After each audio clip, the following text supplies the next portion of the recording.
Bonjour, bienvenue à Inspiration. Eh bien, nous sommes rendus à la fin d'avril, merci Seigneur, et bientôt le beau mois de mai qui va commencer. Ah là là là là! Et on termine aujourd'hui nos capsules sur vivre le réveil.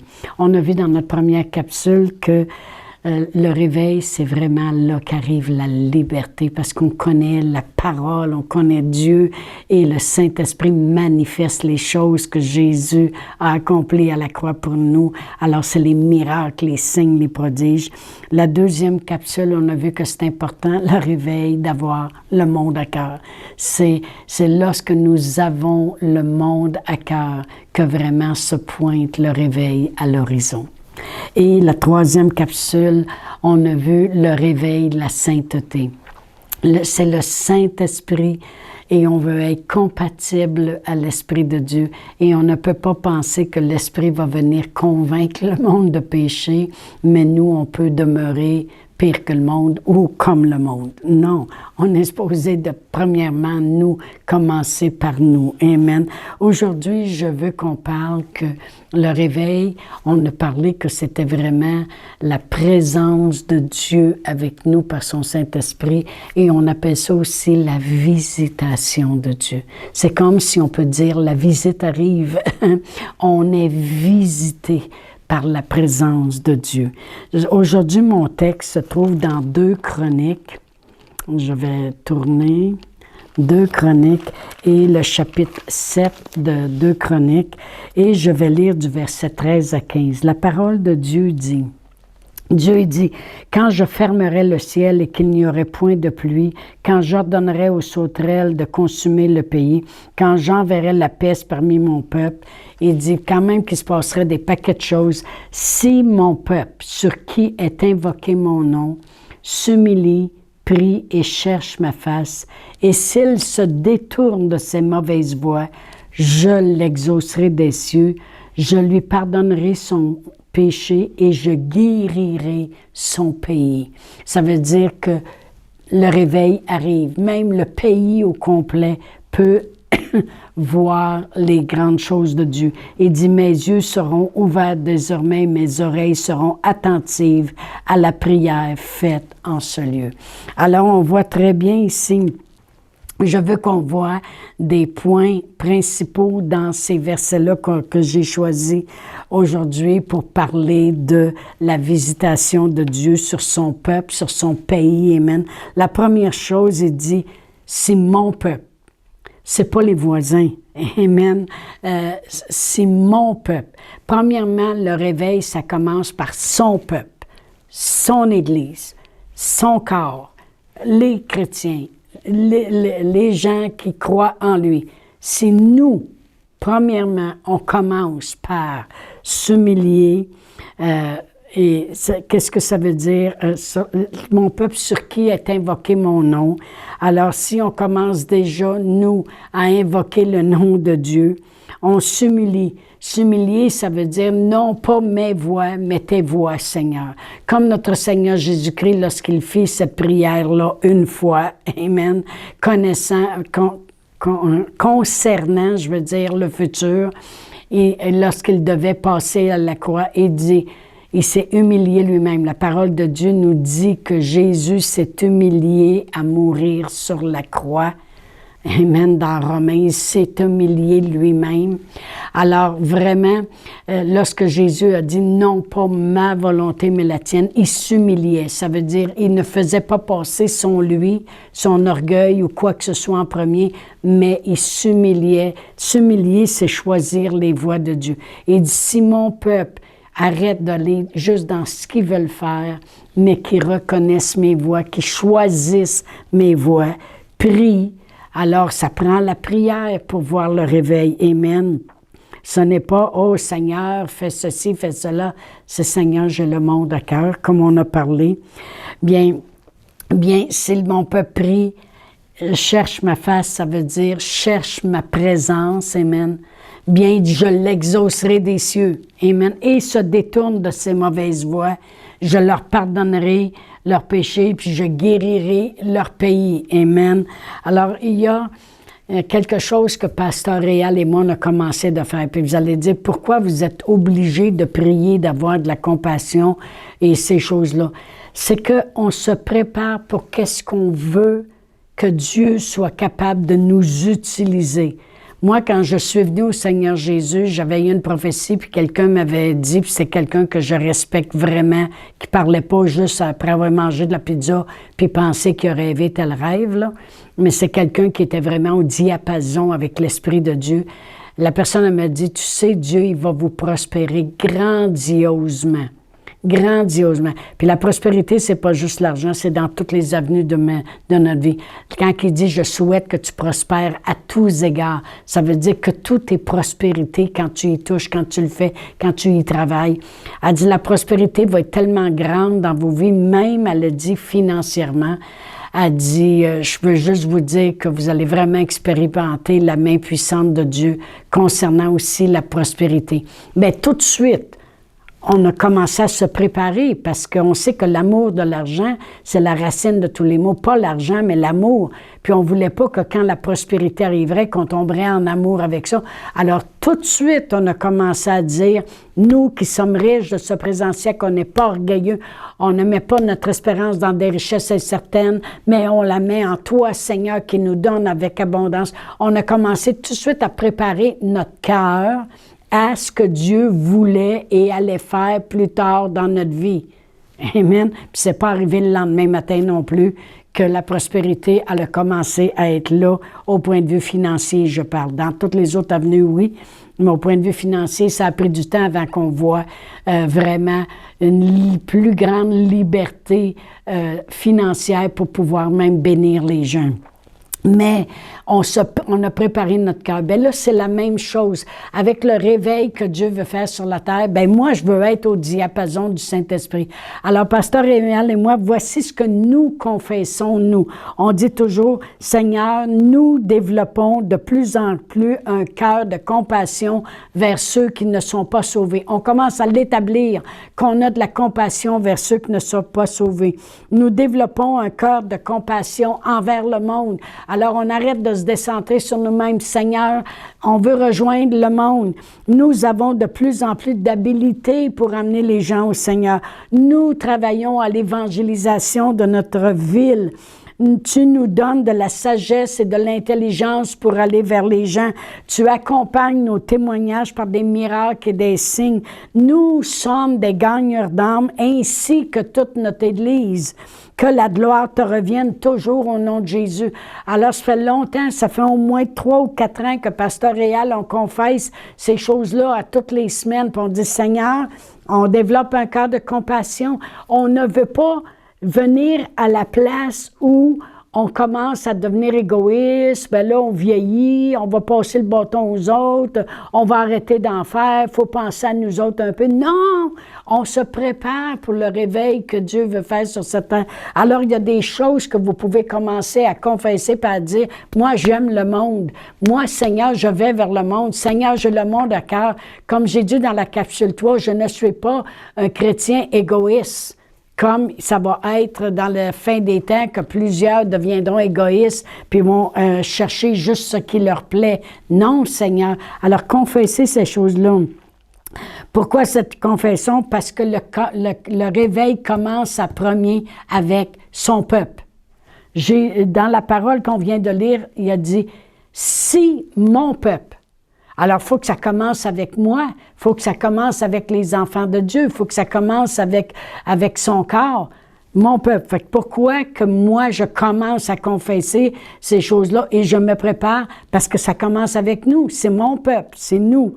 Je veux aussi développer un cœur de compassion pour les âmes parce que je sais que le réveil, c'est le monde. Amen. Je le décrète et je l'établis. Puis le Saint-Esprit est passionné pour les âmes. Quand les apôtres ont été remplis le jour de la Pentecôte et qui ont été remplis du Saint-Esprit, Pierre est sorti, il s'est mis à prêcher. 3000 âmes sont venues au Seigneur Jésus cette journée-là. Alors vraiment, on voit que le Saint-Esprit a les âmes à cœur. Alors si je veux travailler dans le réveil, il va falloir que je développe aussi un cœur vers les âmes. C'est mon peuple. Il parle ici, c'est mon peuple. S'il nous parlerait aujourd'hui, il dirait, si mon Église, si mon corps s'humilierait, prierait, chercherait ma face, s'éloignerait de leur mauvaise voie, bien, je les exaucerais, puis je bénirais leur pays, puis je guérirais leur pays. Ça serait la même chose, amen. Comme j'ai dit, quand les 120 ont été remplis, les âmes sont venues au Seigneur, amen. Il y a une différence entre « je veux que ma famille soit sauvée », « Seigneur, je veux que ma famille soit sauvée, ma famille », et de vouloir que le monde soit sauvé. Amen. C'est très important. Cette ardeur de s'humilier, non pas juste qu'est-ce que je veux, Seigneur, mais qu'est-ce que tu veux, de prier continuellement, de rechercher sa présence.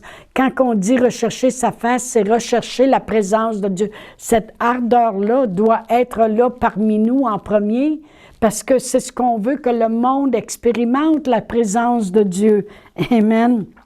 David, c'est un homme qui avait un cœur après Dieu et c'était un homme qui craignait Dieu. Même quand le roi voulait le tuer, David, il n'osait même pas toucher le bord de sa robe. Il s'en voulait quasiment d'avoir brisé un peu le bord de sa robe parce qu'il savait que c'était un oint de Dieu. Il craignait les choses de Dieu, il craignait Dieu. L'apôtre Paul, c'était un homme aussi qui marchait par la grâce de Dieu puis il ne prenait pas la grâce de Dieu en vain, vraiment.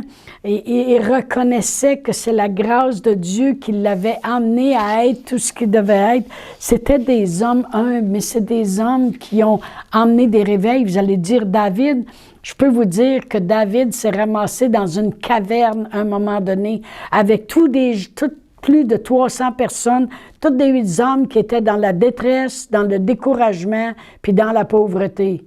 Et vous regardez à la fin de la vie de David, comment ces gens-là qui l'avaient suivi ont donné pour la construction de l'Église des millions. Alors, il a sûrement fait un grand réveil dans ces gens-là. Amen. La Bible amplifiée nous le lit comme ceci. « Si mon peuple cherche, a faim et démontre le besoin de ma face, de ma présence. » Démontrer le besoin de sa présence. Amen.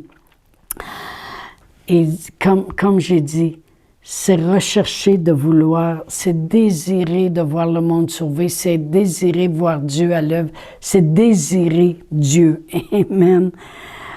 J'ai marqué ici, si mon peuple démontre le besoin de ma présence. Si mon peuple démontre le besoin de ma présence. On dirait que des fois, quand on regarde au corps de Christ, ils ne démontrent pas qu'ils ont besoin de la présence de Dieu.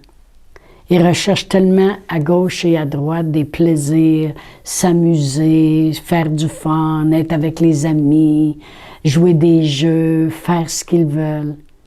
Ils ne démontrent pas qu'ils recherchent que la présence de Dieu soit plus éminente dans leur vie que tout le reste. Mais c'est ça que ça veut dire. C'est là que Dieu peut venir puis guérir le pays de sa visitation. Si mon peuple démontre le besoin de ma présence, prie, s'humilie, puis se détourne de ses mauvaises voies. Comme j'ai dit, le réveil, ça va avec la sainteté. Amen. Alors, il faut travailler là-dessus. On n'a pas le choix. Il faut travailler. La parole de Dieu nous dit dans Matthieu 24, verset 12, que parce que l'iniquité se sera accrue, l'amour du plus grand nombre se refroidira. À force de voir le péché dans les gens autour de nous, qu'on arriverait à la place qu'on n'a plus le goût de les aimer. Il y a une chose qui doit nous motiver pour voir le réveil, c'est d'aimer le monde tel qu'ils sont. Voyez-vous, Dieu a tant aimé le monde, puis il était loin de marcher dans la sainteté. Le monde avait tous leurs problèmes. Il y avait des religieux, des pharisiens, des scribes. Il y avait de la loi était rendue, qu'il n'y avait plus de compassion, il n'y avait plus d'amour, il n'y avait plus rien. Mais Dieu, il a aimé le monde pareil. Puis Jésus, les gens cherchaient à le crucifier, lui, puis libérer un pécheur à sa place. Mais crucifie-le, lui. Mais Jésus mourait parce qu'il aimait le monde malgré. Mais la parole de Dieu nous dit que nous, sur la terre, parce que l'iniquité va s'accroître, l'amour du plus grand nombre se refroidira. Puis c'est là qu'il ne faut pas. Il ne faut pas que notre amour envers le monde se refroidisse juste parce qu'on les voit dans le péché, puis ça nous écœure, comme on pourrait dire en bon québécois. Non, notre amour doit, au contraire, notre amour doit déborder. Dans Romains 5,20, la parole de Dieu dit « Là où le péché a abondé, la grâce a surabondé ». Je veux lire dans 2 Timothée 3. Je vais tourner rapidement. 2 Timothée 3. Et je vais lire du verset 1 à 4. Il dit, « Sache que dans les derniers jours, il y aura des temps difficiles, car les hommes seront égoïstes, amis de l'argent, fanfarons, hautains, blasphémateurs, rebelles à leurs parents, ingrats, irreligieux, insensibles, déloyaux, calomniateurs, intempérants, cruels, ennemis des gens de bien, traîtres, emportés, enflés d'orgueil, aimant le plaisir plus que Dieu. Ayant l'apparence de la piété, mais reniant ce qui en fait la force. Il dit, éloigne-toi de ces hommes-là. Change de gang. Okay? Éloigne-toi de ces hommes-là. Alors vraiment, moi, ce que j'avais vraiment à cœur, c'est que c'est important de ne pas laisser ces choses-là, ni ces personnes-là, qui sont comme ça, dans nos vies, à nous les chrétiens, puis dans l'Église. Amen. On doit demeurer humble, reconnaissant que nous sommes ce que nous sommes, puis c'est juste par la grâce de Dieu, parce qu'on serait aussi pire qu'eux. Alors aimons-les. On doit demeurer en prière, parce que la prière, c'est ce qui initie l'œuvre de Dieu. On doit demeurer dans sa présence, parce que comment ne pas vouloir sa présence, mais vouloir sa présence dans le monde. Seigneur, manifeste-toi dans ma ville vers les gens, mais manifeste-toi pas dans ma vie. Et on doit demeurer loin du mal. Amen. C'est ce que l'apôtre Paul disait à Timothée. Éloigne-toi de ces gens-là. Tiens-toi loin du mal. Amen. Je crois que notre ville, notre province, notre pays, puis toute la terre, expérimentera la visitation de Dieu, le réveil. Je vais juste terminer avec ce que Joseph a dit à ses frères puis au peuple avant que lui meure, pas mal avant qu'il meure. Ça dit dans Genèse 50, verset 24, Joseph dit à ses frères, « Je vais mourir, mais Dieu vous visitera. Et il fera remonter de ce pays-ci, vous fera remonter de ce pays-ci dans le pays qu'il a juré de donner à Abraham, Isaac et Jacob. Il dit, Dieu vous visitera. » Puis on sait que quand Moïse est arrivé avec tous les signes, les prodiges, pour faire sortir tout ce peuple-là, c'est Dieu qui les visitait. Alors c'est pour ça que j'ai appelé cette dernière capsule « Dieu, le réveil, la visitation de Dieu », pour faire sortir le monde de toute leur misère, leur douleur, leur peine. On doit les aimer et vouloir cette visitation dans nos propres vies et dans leur vie, afin qu'on puisse voir tous les miracles, les prodiges que Dieu veut faire. Alors, je vais terminer en priant avec vous, puis je vous annoncerai aussi à propos d'un livre que j'ai écrit. Mais en premier, je voudrais prier avec vous, réclamer ce réveil dans vos cœurs. Mais surtout, si vous ne connaissez pas le Seigneur Jésus, il y a une confession qu'on peut faire, et c'est celle-ci. Si vous voulez la répéter après moi, c'est très important, elle vous sécurise pour l'éternité. Dites, Père éternel, je crois dans mon cœur que Jésus est venu pour que j'aie la vie puis la vie en abondance. Seigneur Jésus, j'accepte que quand tu es mort à la croix, tu mourrais pour moi. Tu as payé le prix de tous mes péchés pour que j'aie la vie éternelle. Merci Seigneur Jésus. Alors, je voudrais juste vous rappeler que mon livre que j'ai écrit, Ma foi, ma fille, ta foi t'a sauvé, est disponible en papier ou en numérique. Et c'est vraiment un bon livre. J'ai beaucoup de commentaires. Il y a des gens qui font même des études bibliques avec chaque chapitre parce que ça démontre 30 vérités de la parole de Dieu qui veut nous montrer, je veux les démontrer avec ces vérités que c'est la volonté de Dieu, qu'on soit en vie, en santé, qu'on vive longtemps sur la terre. Puis on mourra, on n'est pas obligé de mourir de maladie. On peut mourir, on peut partir de ce corps puis s'en aller avec lui sans être malade. Et que Dieu nous veut en santé. Et vraiment, c'est un livre que j'ai eu beaucoup de compliments.